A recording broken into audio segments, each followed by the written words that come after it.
हाँ तो बच्चों, फिजिक्स में कल के टेस्ट का पहला क्वेश्चन था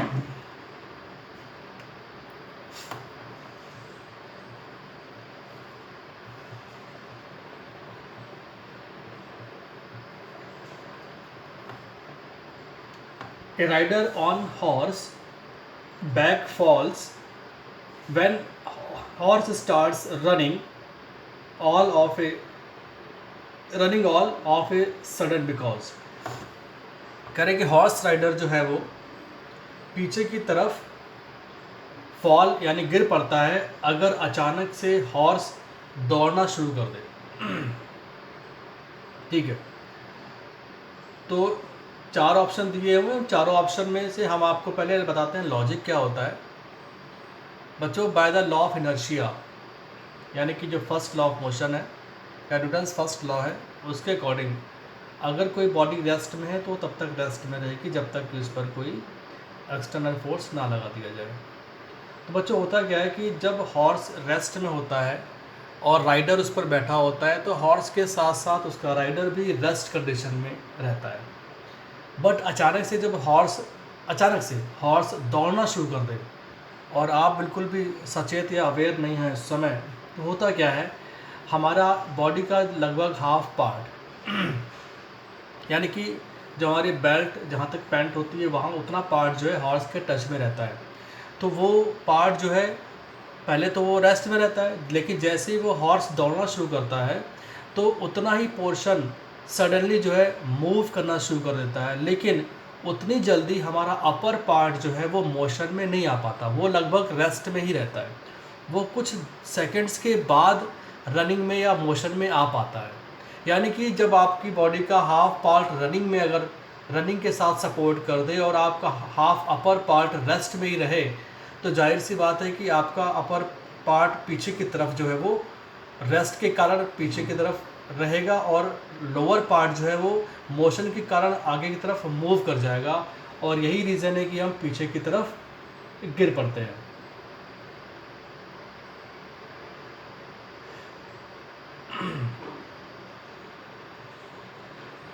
A rider of horseback falls,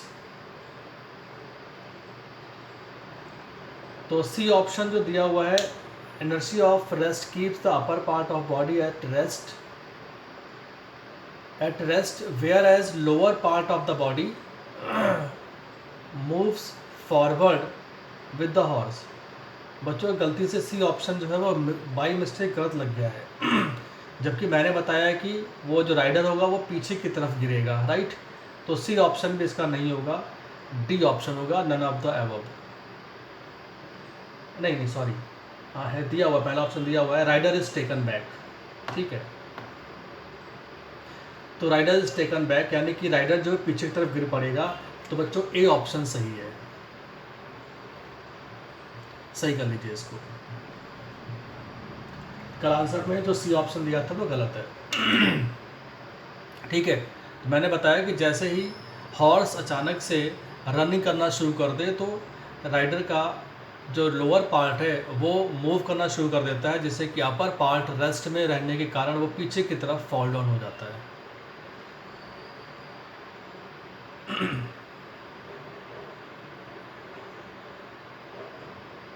तो ये पार्ट करेक्ट है, सही कर लीजिए इसको।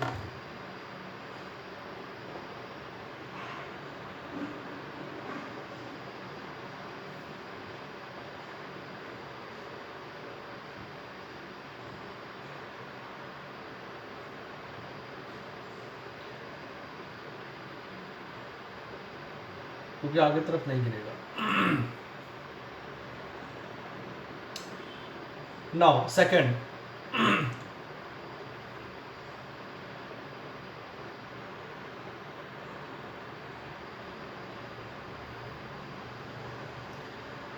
when a train stops suddenly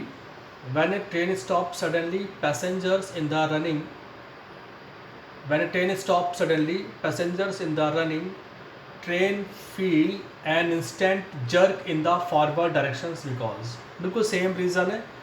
अगर चलती हुई ट्रेन पर आप बैठे हुए हैं, ठीक है, तो ट्रेन के साथ साथ हमारी पूरी बॉडी जो है वो मोशन में आ जाती है, लेकिन अचानक से अगर ट्रेन सडनली स्टॉप हो जाए तो क्या होता है बच्चों, हमारा जो लोअर पार्ट जो कि ट्रेन के कांटेक्ट में होता है वो तो रेस्ट में आ जाता है, लेकिन अपर पार्ट हमारी बॉडी का, यानी कि लगभग स्टमक से लेकर के हेड तक का पार्ट, वो मोशन में ही रह पाता है। ठीक है, तो अचानक से ट्रेन के स्टॉप होने से क्या होता है, लोअर पार्ट स्टॉप रहेगा और अपर पार्ट मोशन के कारण आगे की तरफ हम फॉरवर्ड फॉल डाउन हो जाते हैं। ठीक, तो इसका ऑप्शन कौन सा देखते हैं, पहला था back of seat suddenly pushes, नहीं बिल्कुल गलत है। B option inertia of rest stop the train and take the body forward, ये भी गलत है। Upper part of the body continue to be in the state of motion whereas the lower part of the body in contact with the seat remain at rest. ठीक है, C option is a correct है। C option में यही बोला गया है कि lower part जो है वो सीट के कांटेक्ट में रहने के कारण जो है वो रेस्ट में आ जाता है, जबकि अपर पार्ट मोशन के कारण जो है वो आगे की तरफ फॉल डाउन हो जाता है। तो सी ऑप्शन करेक्ट है इसका, सेकंड वाले का। नाउ थर्ड पार्ट, मतलब third question, Newton's first law of motion describe the following. Newton's first law of motion describe the following. अभी हमने जब फर्स्ट क्वेश्चन का रिवीजन कर रहे थे तो हमने बताया था कि फर्स्ट लॉ ऑफ जो मोशन है वो से इनर्शिया लॉ ऑफ मोशन ही बोलते हैं, फर्स्ट लॉ ऑफ इनर्शिया ही बोल देते हैं इसको। तो इसका सी ऑप्शन करेक्ट है, क्योंकि energy work moment of inertia ये किसी को भी एक्सप्लेन नहीं किया गया है फर्स्ट लॉ ऑफ मोशन में। So C option is correct.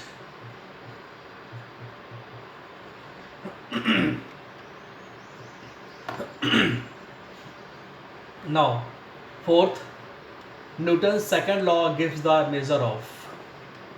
Fourth question, Newton second law. तो न्यूटन का सेकंड लॉ क्या है बच्चों, सेकंड लॉ में सीधा फाइनली हमें रिजल्ट मिला है F equals to ma, mass into acceleration. ठीक है बच्चों, तो मास इनटू एक्सेलरेशन मिला है, मास तो कांस्टेंट होता है तो आप कह सकते हैं F proportional to a acceleration. ठीक है, तो अगर आप किसी बॉडी पर भाई फोर्स लगाते हैं या किसी बॉडी पे एक्सेलरेशन जब डेवलप होता है तो श्योर उस पर कोई ना कोई फोर्स लग रहा होता है। तो आप कह सकते हैं कि जो सेकंड लॉ ऑफ न्यूटन है उसमें फोर्स को डिस्क्राइब किया गया है। ठीक है, क्योंकि फोर्स ही बताया गया उसमें। Now so option B is correct, क्योंकि एक्सेलरेशन तो आप लोग फर्स्ट चैप्टर में पढ़ चुके हैं मोशन वाले में, तो हमें तो न्यूटन सेकंड लॉ बताना था, न्यूटन सेकंड लॉ में फोर्स को डिफाइन किया गया है। नाउ क्वेश्चन नंबर फिफ्थ,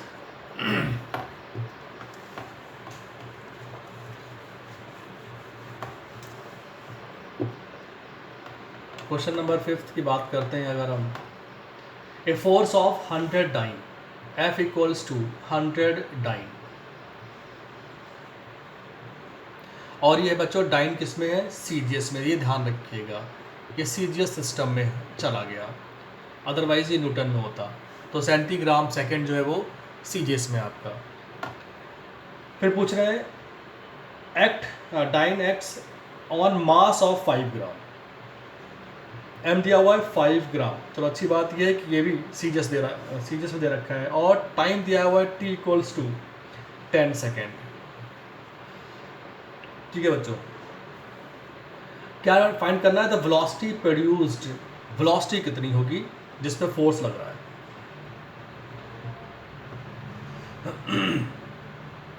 तो बच्चों क्यों ना एक हम ऐसा फार्मूला कोई सोचें जिससे कि वेलोसिटी निकल सकती हो। फोर्स दे रखा है, m दे रखा है, टाइम दे रखा है। तो बच्चों आप जानते हैं इम्पल्स का फार्मूला, इम्पल्स I इक्वल्स टू होता है बच्चों F क्रॉस T। ठीक है, और क्या होता है बच्चों, change in momentum del T del P। ठीक है, चेंज इन मोमेंटम, और मोमेंटम का फार्मूला क्या होता है बच्चों, mv डेल mv मोमेंटम। तो बच्चों इस वाले को और इस वाले को हम साथ ले लें। ठीक है, means F into T equals to del M V. Del का कोई मतलब नहीं, डेल का मतलब डिफरेंस से होता है। तो बच्चों एफ की वैल्यू आप पुट करें 100, टी की वैल्यू पुट करें 10, ठीक है। तो एम की वैल्यू 5, तो वी की वैल्यू निकालनी है। तो आप देख सकते हैं 5 2 जा 10, सो 2 इंटू 100 200, ये आ गया वेलोसिटी। तो बच्चों सभी सिस्टम जो था सीजीएस में था, तो जो v की वैल्यू आएगी वो 200 सेंटीमीटर पर सेकंड आएगी। तो बच्चों इसके आंसर के बेस पर सी ऑप्शन करेक्ट है।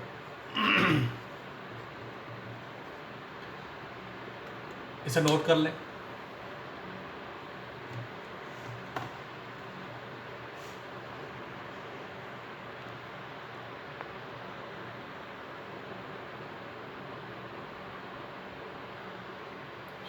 ठीक है, तो बच्चों नया फोर्स एफ डैश की वैल्यू क्या होगी,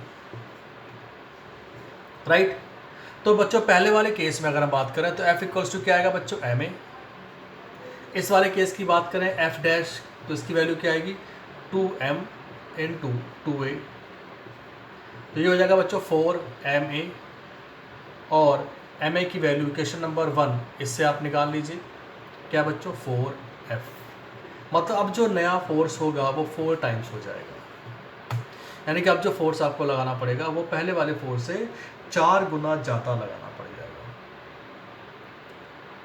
ठीक है, या उसमें इतना फोर्स प्रोड्यूस हो रहा होगा। तो इसके हिसाब से option increase 4 times, D option.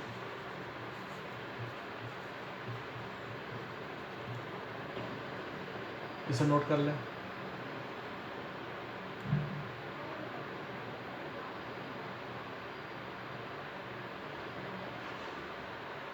अगर मास को आपको डबल कर दिया जाए और एक्सप्रेशन इतना देना पड़ जाए तो जाहिर सी बात है कि फोर्स की वैल्यू हमें बढ़ानी पड़ जाएगी। A force of 5 newton, F equals to 7 newton. देखो अब ये एसआई में दे रखा है उन्होंने फोर्स की value. Act on a body of weight, ध्यान रखिएगा वेट दे रखा है, नॉट ए मास, ये वेट है W, 9.8 न्यूटन, ठीक है, ये न्यूटन दे रखा है उन्होंने, यानी वेट भी फोर्स तो होता ही है। तो what is the acceleration produced in metre per second square, तो हमें एक्सेलरेशन फाइंड करना है बच्चों।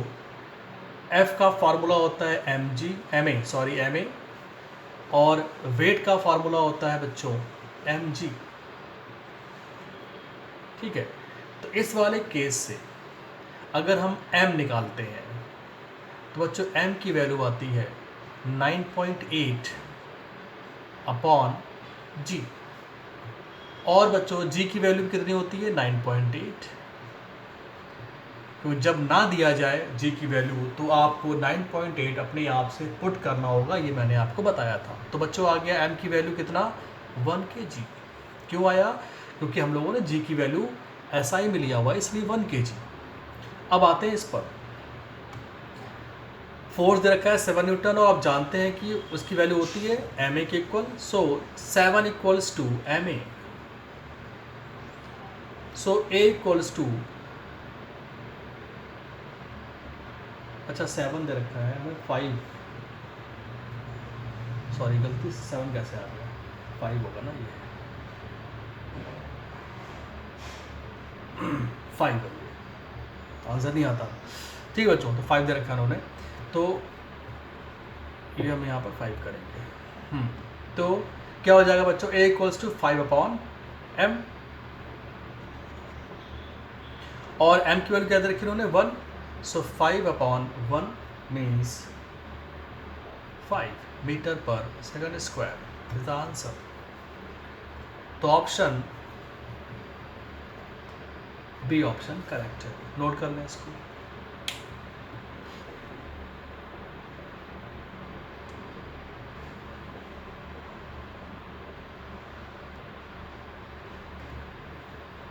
Next problem 8, a force of 10 newton, F की वैल्यू दे रखी इन्होंने 10 newton, act on a body of mass 20 kg for 10 seconds. Change in momentum is, change in momentum p की वैल्यू निकालनी। अभी जस्ट इससे पहले हम लोगों ने इम्पल्स वाला फार्मूला यूज़ किया है, सेम फार्मूला लगाना पड़ेगा। क्या होता है बच्चों, impulse equals to force into time equal to change in momentum. Very simple. So del P equals to F into T, यानी कि मास यहाँ पर कोई यूज़ में नहीं है। ठीक है, तो बच्चों f की वैल्यू आ जाएगी 10 और t की वैल्यू आ जाएगी 10। तो आ गया 100 kilogram metre per second. So option B correct.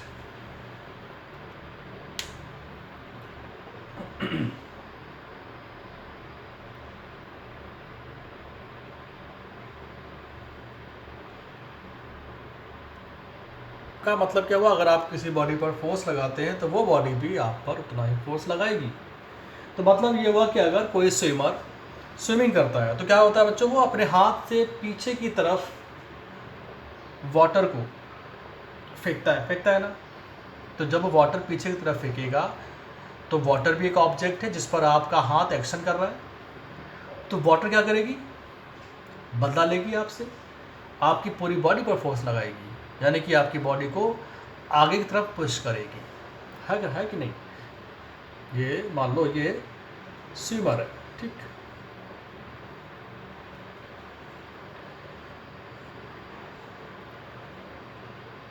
Right. तो इसके हाथ जो हैं पीछे की तरफ पुश कर रहे हैं, ये हो गया एक्शन फोर्स। तो जो वाटर है ये इसकी पूरी होल बॉडी पर आगे की तरफ रिएक्शन फोर्स लगाएगी। तो जितना तेजी से आप पीछे की तरफ फोर्स लगाएंगे उतनी ही तेजी से, उतनी स्पीड से, उतने ही फोर्स के साथ में रिएक्शन फोर्स भी आपकी बॉडी पर लगेगा और इस तरह स्विमिंग करना आसान हो जाता है, स्विमिंग फास्ट हो जाती है। तो बच्चों सी ऑप्शन करेक्ट है, third law of motion. Third law of motion.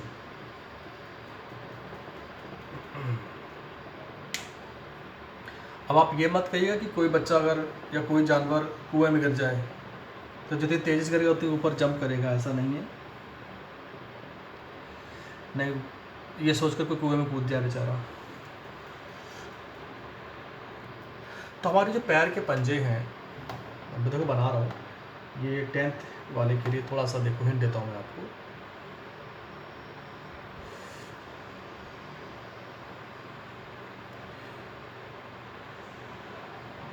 ठीक है, तो ये एक्चुअल में आप कभी भी देखिएगा ध्यान से, आप महसूस करिएगा कि आपके पैरों के पंजे इसी पर ज़्यादा फोर्स पड़ता है। तो ये पीछे की तरफ फोर्स लगा रहे होते हैं, यानी कि अर्थ की सरफेस पर लगा रहे होते हैं। बट आपको क्या फील होता है कि वर्टिकली, ऐसा नहीं होता, आप फोर्स ऐसे लगाते हैं, किसी न किसी एंगल पर लगा रहे होते हैं। तो ये हो गया आपका एक्शन फोर्स, एक्शन। तो अर्थ भी जो है आपके पैरों पर ऊपर की तरफ फोर्स लगाती है। This is called reaction force. ठीक है, तो सेम वही हाल है कि अगर आप किसी बोट पर हैं, ठीक, तो बोट पे आप जब उतरते हैं तो आपके ये जो पैरों के जो पंजे हैं ये, है ना, इस पर पीछे की तरफ फोर्स लगाते हैं और जो बोट है वो वाटर में होती है। ठीक, तो ये बोट के साथ ये वाटर अटैच में होता है। तो जैसे ही आप फोर्स लगाते हैं, या आप लगाते नहीं फोर्स, एक्चुअली कूदते हैं जब बोट से किसी अदर प्लेस पर, तो आपके फोर्स रिएक्शन फोर्स पाने के लिए उस पर फोर्स लगा देते हैं बोट पर जब आप कूदते हैं। तो इसीलिए बोट जो है बैकवर्ड साइड में मूव कर जाती है due to third law of motion. ठीक है, तो 10th का ऑप्शन जो है बच्चों बी, बैकवर्ड, सही ऑप्शन है। ठीक, आप फॉरवर्ड जाते हैं और जो बोट है वो बैकवर्ड जाती है। ठीक है बच्चों, अब आते हैं हम लोग 11th problem. 11th problem actual में आप लोगों ने सोचा नहीं होगा, भले ही आंसर टिक मार दिया होगा कि 11th ऑप्शन में कैसे जो वेट है उसका पहले तो बढ़ेगा फिर बाद में घटेगा, ये कैसे पॉसिबल है कि नहीं। तो देखिए 11th वाला क्वेश्चन,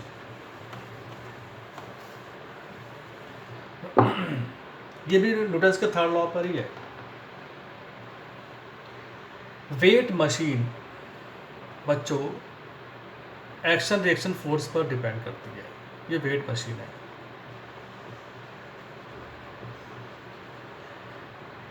जब आप वेट मशीन पर खड़े होते हैं, है कि नहीं, खड़े होते हैं तो आपका वेट जो है W, ये कहलाता है एक्शन फोर्स। ठीक, जो वेट मशीन की जो सुई है, जो उस पर स्प्रिंग लगी होती है, उस स्प्रिंग पर फोर्स पड़ता है मूव के लिए। तो वेट मशीन जो रिएक्शन फोर्स देती है वो इन फॉर्म ऑफ रीडिंग देती है, रिएक्शन फोर्स। जब तक वेट मशीन पर कोई फोर्स नहीं लगेगा तब तक रीडिंग नहीं देगा। ठीक है, अगर ये वेट मशीन नीचे की तरफ फ्री फॉल हो रही हो तो कभी भी आपकी रीडिंग आएगी नहीं, वो रीडिंग आपकी जीरो दिखाएगा फ्री फॉलिंग की ड्यूरेशन में।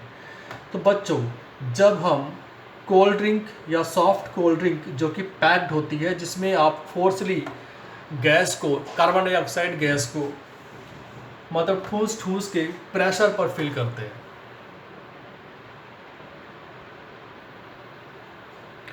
ठीक है। तो आप कोई भी कोल्ड ड्रिंक की बोतल जो आप बाज़ार से परचेज करते हैं, तो जैसे ही भाई उसमें क्या होता है, बहुत ज़्यादा प्रेशर से गैस भरी होती है, राइट। तो अगर आपने उस बॉटल को वेट मशीन रखा हुआ है और वेट मशीन पर रख करके आप इसका बॉटल इस तरह से खोलें कि आपके थ्रू लगाया गया फोर्स ना लगे इस वेट मशीन पर, तो बच्चों क्या होगा, जैसे ही आप बॉटल को खोलेंगे, ठीक है, इसमें से क्या होगा, गैस बहुत तेज़ी से निकलेगी। यानी कि अंदर की जो कार्बन डाइऑक्साइड गैस है वो बाहर की एयर को, बाहर एयर होगी ना, एटमॉस्फेरिक एयर, और नीचे अंदर क्या होगा, ये गैस होगी जो बोतल के अंदर होगा, ये ऊपर की तरफ फोर्स लगाएगी। और आपने अभी पढ़ा था एक्शन और रिएक्शन फोर्स में कि अगर आप कोई एक्शन फोर्स लगाते हैं तो उसका रिएक्शन मिलता है। तो बच्चों जैसे ही आपने बॉटल खोला तो ऊपर की तरफ बहुत तेज़ी से उसने ऊपर की तरफ फोर्स लगाया और बाहर की एयर ने इसको फिर छोड़ा नहीं, बाहर की एयर ने भी इस पर नीचे की तरफ फोर्स लगाया। यानी कि ये इतना सडनली होता है कि ये फोर्स सबसे पहले लग जाता है, तो इसका जो रीडिंग होगी इस मशीन की वो पहले इंक्रीज़ करेगी। यानी कि फोर्स लगने के कारण ड्यू टू रिएक्शन फोर्स, जैसे आप बॉटल खोलेंगे तो रिएक्शन फोर्स लगेगा, जिससे कि वेट मशीन पर इसका जो वेट है वो पहले इंक्रीज करता हुआ दिखाई देगा, ठीक है। और जब धीरे धीरे गैस निकल जाएगी पूरी तो फोर्स कम होता जाएगा, यानी कि जो उसका एक्चुअल वेट होगा फिर हमें दिखाई देगा, यानी कि अब इसका जो रीडिंग होगी वो डिक्रीज करेगी। एंड आफ्टर डिक्रीज तो कुछ नहीं, बस कमाल इसका था कि जब गैस निकलती है तो इतने प्रेशर के साथ गैस निकलती है तो बाहर के एटमॉस्फेयर में वो गैस फोर्स अप्लाई कर देती है, जैसे कि वो एटमॉस्फेयर भी या वो जो एटमॉस्फेरिक गैस है उस बॉटल पर एक रिएक्शन फोर्स लगाती है, जिसके कारण जो वेट मशीन की रीडिंग है वो बढ़ जाती है। तो हमें लगता है कि गैस जो बॉटल है उसका वेट बढ़ रहा हो, जबकि आपके दिमाग क्या आया होगा कि गैस निकलने से तो वेट कम होता है, तो आपका जो ऑप्शन दिख रहा होगा वो डिक्रीज वाला दिख रहा होगा, है कि नहीं। कुछ लोग बच्चे रिमेन सोच रहे होंगे, रिमेन सेम रहता है, ऐसा नहीं है, वो गैस के कारण जो है एक्शन रिएक्शन फोर्स लगता है, जिससे कि वेट मशीन उसका वेट पहले इंक्रीज करता हुआ दिखाई देगा, फिर जब गैस पूरी निकल जाती है तो वो एक्चुअल वेट उसका दिखता है। तो ये आपका ऑप्शन हो जाएगा C option.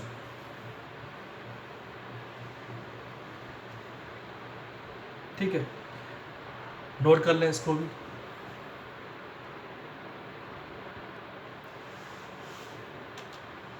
Work done equals to force into displacement,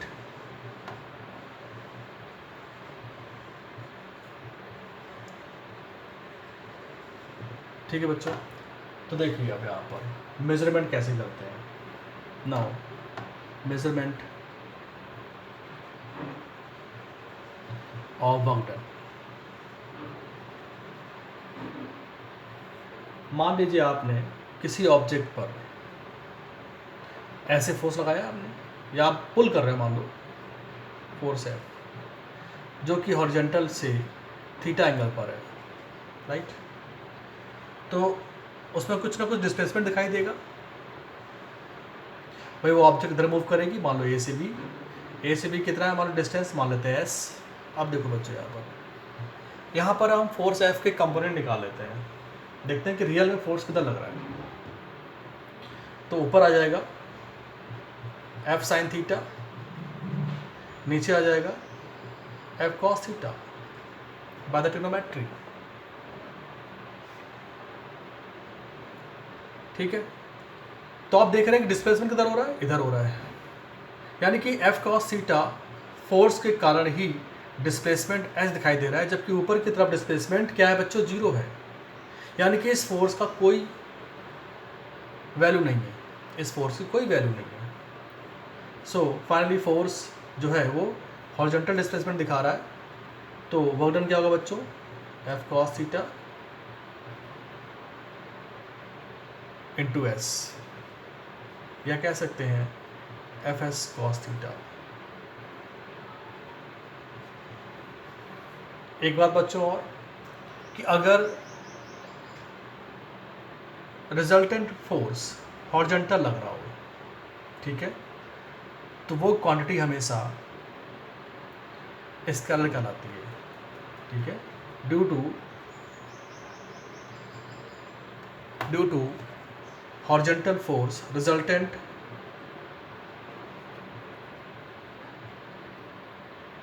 is horizontal